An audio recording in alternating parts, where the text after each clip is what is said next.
All right, y'all. Got to talk about Shawn Porter versus Bud Crawford for just a minute. We all know that the fight is November 20th.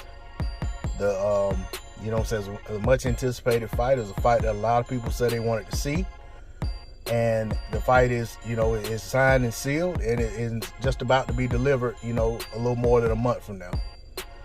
Shawn Porter still doing his thing. Doing his podcast and still doing doing gigs for networks.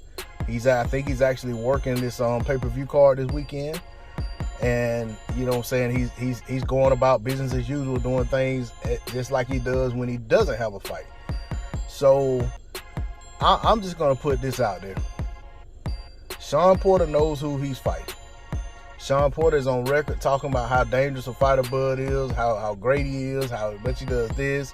He's even on record saying that Bud seems to have fun in the ring, and he envies that and says he wants to be like Bud and enjoy what goes on in the ring. Those words came out of his mouth. I'm saying all that to say this. Shawn Porter seems to be wearing too many hats right now, in my opinion. But what I'm not going to do is make excuses for the outcome of the fight. If Shawn Porter goes out there and doesn't win that fight against Bud Crawford, I'm not going to say it's because he was doing this, he's doing that, he's wearing too many hats and this and the other. Because at the end of the day, and neither am I going to want to hear that from anybody else. Because at the end of the day, Shawn Porter knows what the job at hand is. And if for him, keeping things like they are and keeping business as usual going is what he feels like he needs to do to get prepped for the fight, then that's his decision, and maybe that works in his favor. Maybe that's, that's just how he goes about preparing for a fight, and he doesn't want to get off his routine. Maybe he doesn't want to go, all in and just prepare at this stage. Maybe he does as it gets a little bit closer. To me, I'm looking at it like we're like 5 weeks out from the fight. Around 5 weeks out from the fight. I feel like it should be all hands on deck getting prepared for this fight. But that doesn't seem to be the case right now. And like I said, that's one of those things where, to me, even if people feel like that's a valid reason that the fight plays out a certain way, and don't get me wrong, I'm not saying it's a foregone conclusion that Bud wins this fight, like Shawn Porter doesn't have a chance. I'm not saying that.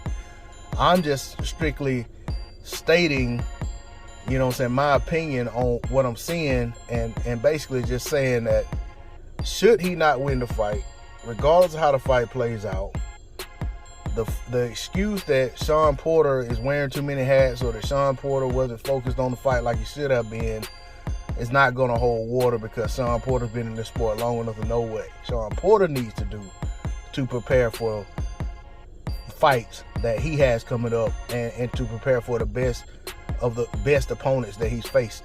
So if this is the strategy that he's choosing, if this is what he chooses to do, then he's gonna have to live with the consequences of that. And if the consequences of that lead to him getting a victory, then so be it. If it leads to him, losing, then so be it. Because at the end of the day, the only two people that can get in that ring and actually fight are Shawn Porter and Bud Crawford. So it's going to be what it's going to be. But I feel the need to state this because we constantly hear people water down Shawn Porter and downplay him as an opponent. But at the same time, you'll have people saying that he's going to stop Bud. So it's like, for those people who feel like he's going to stop Bud, and if he doesn't, he gets beat, I don't want them coming out saying this is the reason. And for those who feel like he's not even a good opponent and he's just cannon fodder for Bud, and Bud should be fighting somebody tougher or whatever the case may be, they're going to use this as an excuse as well and say, well, look what Shawn Porter was doing. So I just felt the need to speak on it. But at the end of the day, this is my take on it, and people going to feel how they want to feel about it. But like I said, I'm not going to accept that as a valid excuse, and I'm not going to use that as justification for the outcome of the fight one way or the other. That's all I got on it. D-Lo 404 Box. Catch y'all on the next one.